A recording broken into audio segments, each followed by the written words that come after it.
اعوذ باللہ من الشیطان الرجیم بسم اللہ الرحمن الرحیم۔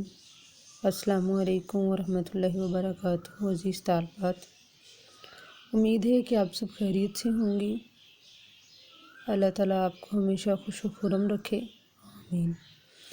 چلیے اپنا آج کا لیکچر سٹارٹ کرتے ہیں، جس کا موضوع گرامر ہی ہے۔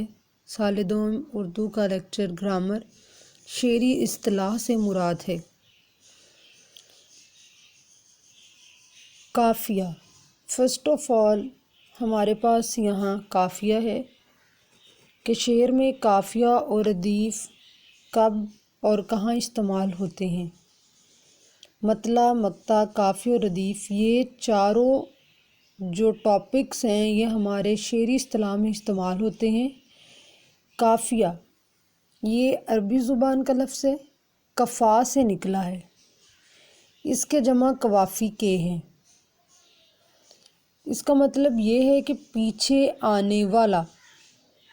کوئی بھی نظم یا کوئی بھی غزل میں ردیف سے پہلے آنے والے ہم وزن اور ہم آواز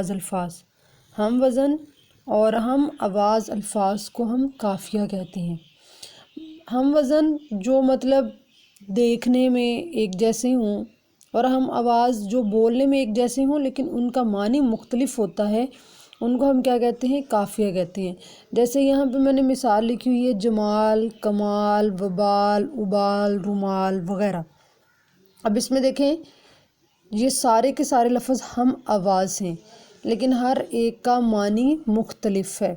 ہم وزن اس لیے ہیں کہ یہ دیکھیں الف لام الف لام الف لام الف لام الف لام، کہ ان سب کے آخر میں الف لام آتا ہے۔ اب اس کی مثال کی طرف آتے ہیں۔ میں لکھا ہے، لب پہ آتی ہے دعا بن کے تمنا میری، زندگی شمع کی صورت ہو خدایا میری۔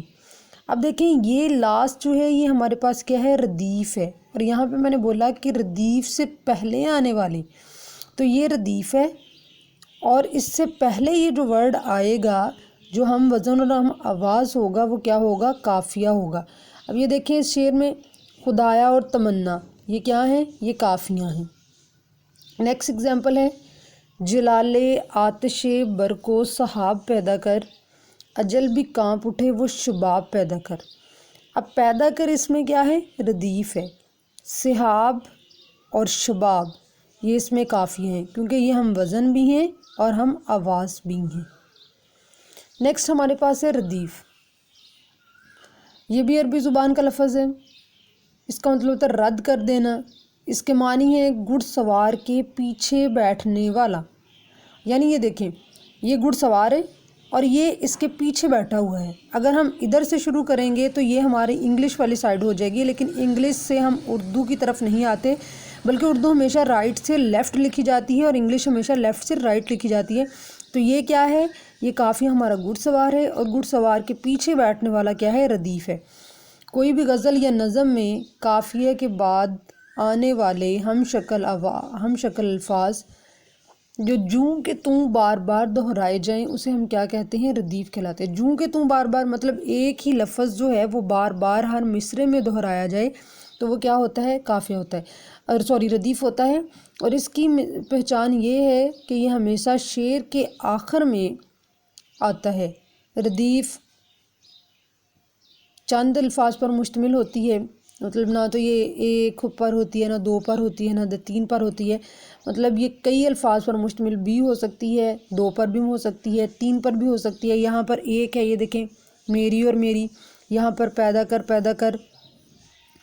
اب یہاں پہ اس کی مثال ہے، ہزاروں خواہشیں ایسی کہ ہر خواہش پہ دم نکلے، بہت نکلے میرے ارماں لیکن پھر بھی کم نکلے۔ اب اس میں دیکھیں دم اور کم یہ کیا ہے؟ قافیہ ہیں۔ نکلے اور نکلے ہمارے پاس کیا ہے؟ یہ ردیف ہے۔ امید ہے کہ آپ لوگوں کو اس کی سمجھ آ گئی ہوگی۔